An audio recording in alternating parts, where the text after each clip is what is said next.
One moment he was in control. The next, he was the one sweating. Power shifts fast when you're not careful. The night air hung thick with humidity, the kind that made the streets of Baton Rouge, Louisiana, feel sticky even after sunset. The glow of streetlights reflected off the sleek black exterior of a 2023 Mercedes-Benz S-Class as it rolled to a stop at a red light. Inside, Angela Stokes drummed her fingers on the steering wheel, her mind occupied with thoughts of getting home to her husband after a long day. Then, the telltale flash of red and blue lights lit up her rearview mirror. She exhaled sharply. Here we go. She knew she hadn't run the light, hadn't been speeding, hadn't made any sudden moves, but that didn't seem to matter. She signaled, eased her car over to the curb, and watched as the police cruiser rolled up behind her. A moment later, Officer Ryan Carter stepped out. Tall, broad-shouldered, with the kind of presence that carried both authority and arrogance, he adjusted his belt and sauntered toward the driver's side window. The way he walked, the slight smirk on his lips, Angela could tell this wasn't going to be a pleasant interaction. She lowered her window. "License and registration," Carter said, his voice flat, uninterested, like she was already guilty of something. Angela kept her tone neutral. "May I ask why I'm being stopped, officer?" Carter scoffed, shaking his head. "Don't play games with me, lady. I'll ask again. License and registration." Angela swallowed her irritation.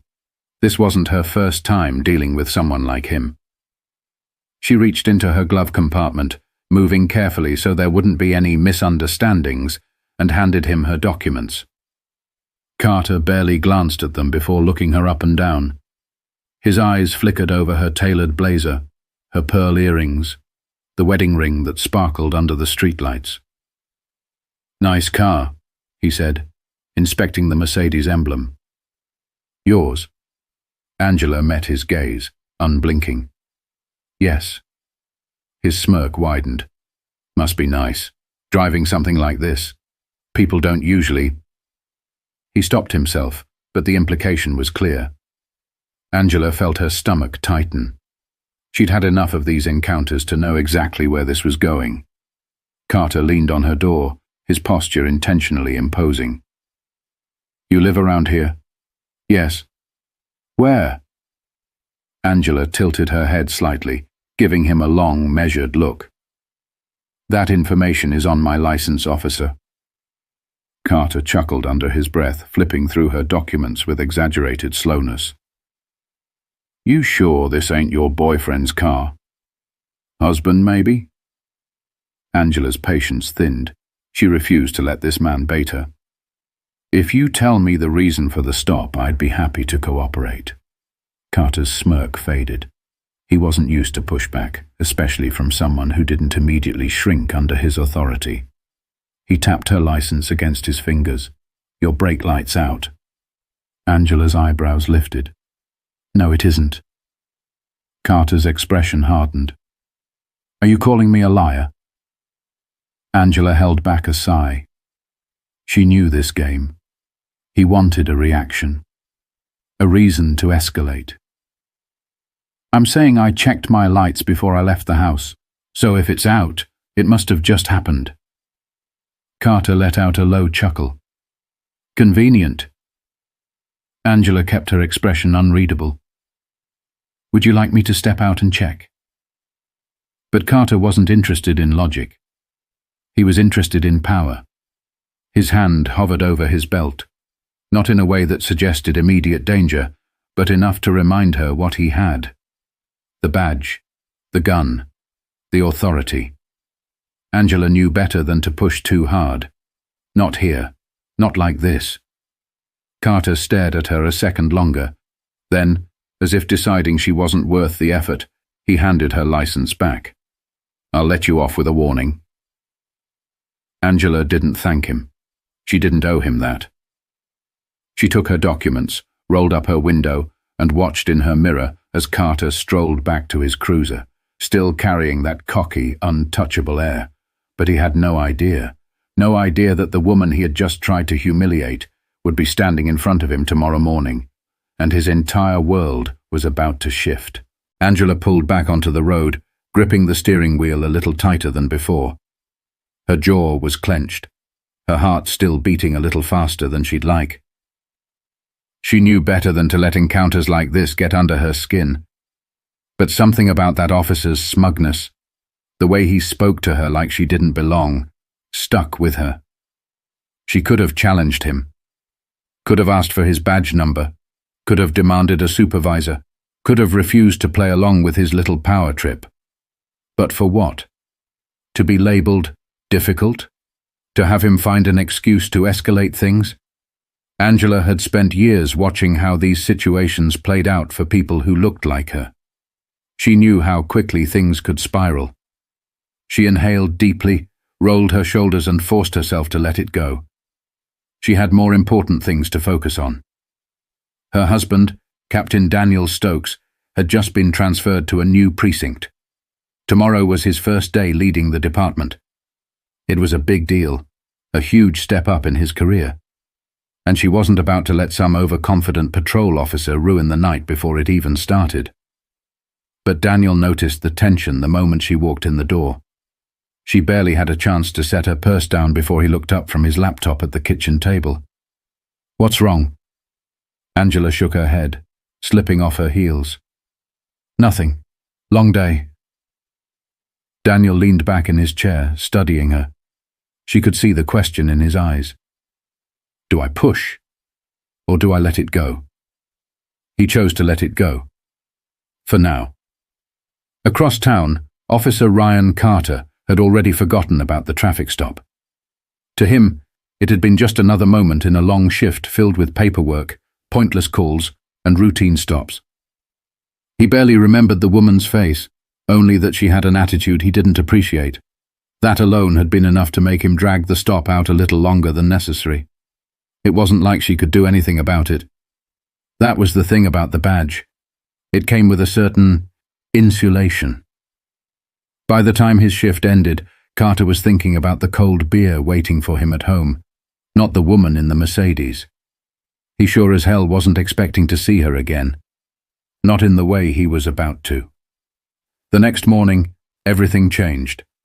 Carter strolled into the precinct, coffee in one hand, his radio clipped to his vest. Another day, another shift. Same routine, same faces. Except there was a new one. A woman. Standing at the front of the briefing room beside the new captain. His new captain. And the second Carter saw her, his stomach dropped. Because it was her. Angela. The woman from last night. Standing there in a crisp blazer, her expression unreadable, while Captain Stokes addressed the room. "This is my wife, Angela. She's here today to get a feel for the department before she takes on her new community liaison role."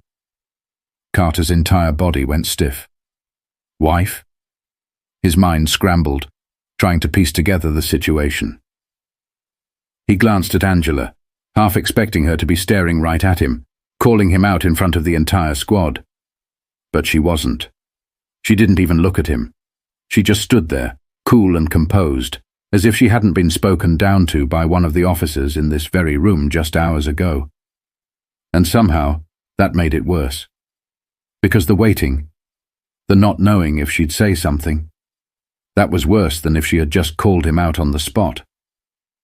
Carter swallowed hard, gripping his coffee cup a little too tightly. This was not going to be a good day. Carter's pulse pounded in his ears. He kept his eyes on the captain, but his thoughts were a chaotic mess. This couldn't be real. Of all the people, of all the stops, he had to pick her, the wife of his new captain. It felt like some kind of twisted joke. Captain Stokes continued addressing the room, his voice steady, authoritative. "I expect everyone to show Angela the same respect you'd show me. She'll be working closely with our department to bridge the gap between law enforcement and the community." Carter felt sweat gather at his temple. Respect. If the captain knew what happened last night, Carter was screwed. No, beyond screwed. His stomach clenched as he risked another glance at Angela. Still nothing. No smirk. No raised brow, not even a glance in his direction. She stood there, poised, unreadable, like she hadn't spent 10 minutes sitting in her car while he tried to make her feel small. And somehow, that was the worst part. If she had said something, called him out right here, right now, at least he'd know where he stood. But this silence, it was excruciating. Captain Stokes wrapped up his speech, dismissing the team to start their shifts. Carter stayed frozen in his seat as his colleagues stood, stretching, chatting, moving past him like it was any other morning. He needed to get out of there. He was just about to stand when a voice stopped him cold. "You! Stay!" Captain Stokes. Carter's throat went dry. He nodded stiffly and sank back into his chair as the rest of the room emptied out. When the last officer left, the captain turned, finally looking Carter in the eye. Angela stood beside him, her expression as unreadable as ever. "Tell me something, Officer Carter," Stokes said, arms crossed over his chest. "How long have you been on the force?" Carter cleared his throat. 8 years, sir." The captain nodded slowly. 8 years. So I'd assume, by now, you know how to conduct a routine traffic stop. Carter's stomach bottomed out. Angela still hadn't said a word. The silence stretched. "I do, sir," Carter finally managed. Stokes studied him, his expression unreadable. "Then tell me, do you always question whether a woman owns the car she's driving?" Carter's jaw tensed. "Sir, I—" Stokes held up a hand. The room went dead silent. "Before you say anything," Stokes said evenly, "I want you to understand something." He took a step closer, his voice calm but firm. "My wife is a grown woman. She doesn't need me to fight her battles. But I do expect my officers to treat every person they interact with, whether they're a CEO or someone struggling to make ends meet, with the same level of respect." Carter swallowed hard. Angela finally spoke, her voice smooth, controlled. Too controlled. "It's funny," she said, her eyes locking onto his. "How quickly power dynamics shift, isn't it, Officer Carter?" The words hit him like a punch to the gut. He felt his face heat, a mix of shame, regret, and something dangerously close to fear. Angela smiled. Not smug, not mocking, just knowing. And somehow, that made it worse. Captain Stokes didn't move, didn't blink, just let the silence stretch. Then finally, he spoke. "You're dismissed." Carter nodded stiffly, stood, and left the room as quickly as possible. But as he walked down the hall, his legs felt heavier with each step, because for the first time in his career, he wondered if he was the one who should be afraid. Carter walked straight to the locker room, his hands balled into fists. His breathing was shallow, his mind racing. How bad was this? Was he about to be written up, suspended, fired? He had dealt with disciplinary actions before, small things, nothing major. But this was different, because it wasn't just anybody he had harassed. It was her, and she held all the power now. He slammed his locker open, yanking out his gear with more force than necessary. His usual arrogance, the untouchable attitude he wore like a second skin, was gone, and it made him sick. "Carter!" a voice called from the doorway. He stiffened. It was Sanchez, one of the senior officers. Tough, sharp, and someone who didn't miss a damn thing. She stepped inside, crossing her arms. "You good?" Carter forced a nod. "Yeah. Just long morning." Sanchez raised a brow. "Uh-huh." She leaned against the lockers, studying him. Too quiet, too knowing. "So," she said slowly, "what'd you do?" Carter snapped his head up. "What?" She smirked. "Come on, man. You look like you've seen a ghost. And Captain Stokes had that look. You know the one. The somebody screwed up big time look." Carter hesitated. Sanchez was sharp, but she wasn't the kind to throw her colleagues under the bus. Still, if word got around. He exhaled through his nose. "I pulled her over last night." Sanchez blinked. "Angela?" He nodded stiffly. She let out a low whistle. "Damn." Carter rubbed his jaw. "Yeah." Sanchez tilted her head. "And?" "What? You give her a hard time?" He didn't answer, but the silence said everything. She sighed, shaking her head. "Damn, Carter. You really picked the wrong one, huh?"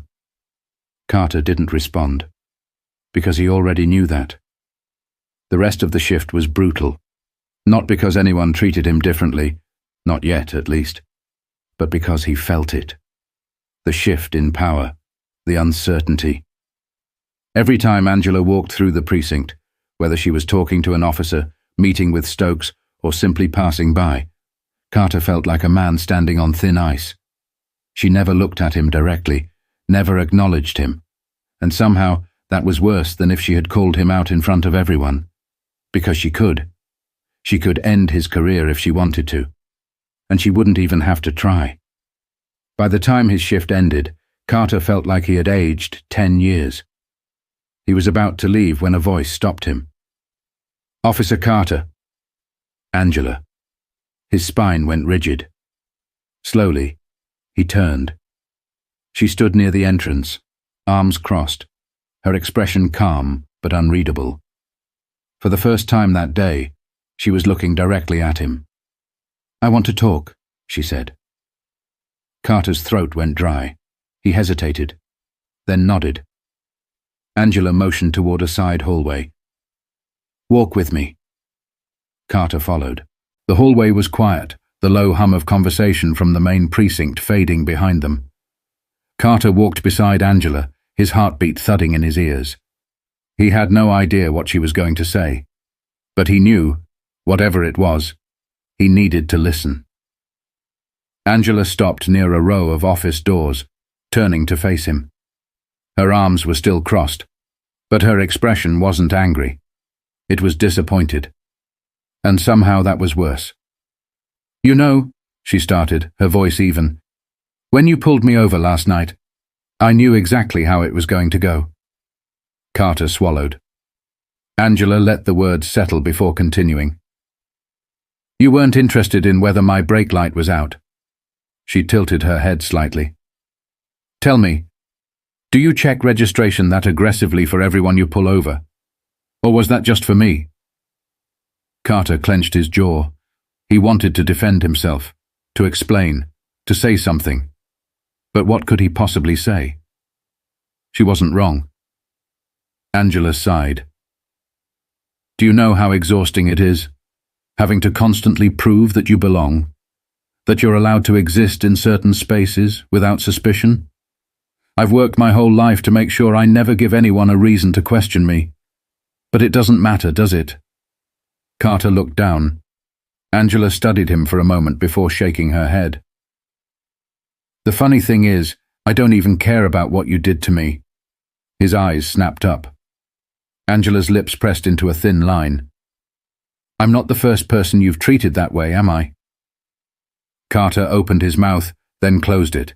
She already knew the answer. She took a small step closer. "How many times have you pulled someone over, sized them up, and decided they didn't belong? How many times have you let your personal biases dictate how you treat people?" Carter felt his hands tighten into fists at his sides. Not in anger, in shame. Because the truth? He had never had to think about it before. Angela studied his face, waiting for an answer. He exhaled. Too many times. It was barely above a whisper, but Angela heard it. She nodded, her expression softening just a little. "Then change." Carter blinked. Angela glanced past him, toward the precinct. You have power, Officer Carter, and whether you realize it or not, the way you use it affects people more than you'll ever know. Her gaze flickered back to him. I don't want an apology. I don't need one. What I need is for you to start seeing the people you pull over as human beings. Not statistics, not threats, not problems. Carter let the words settle. For the first time, he really, truly understood. Angela held his gaze for a long moment, then turned to leave. But before she walked away, she said one last thing. The real test of character isn't what you do when people are watching. She paused, glancing at him over her shoulder. It's what you do when they're not. And with that, she walked away. Carter stood there, rooted in place. For the first time in years, he wasn't sure who he was anymore. But maybe, just maybe, that was a good thing. How we treat people when we think there are no consequences says everything about our character. Bias isn't always loud. Sometimes it's in the small moments, the assumptions, the tone, the hesitation before deciding whether someone belongs. But those moments add up. And they matter. It's not about calling people out. It's about calling them in.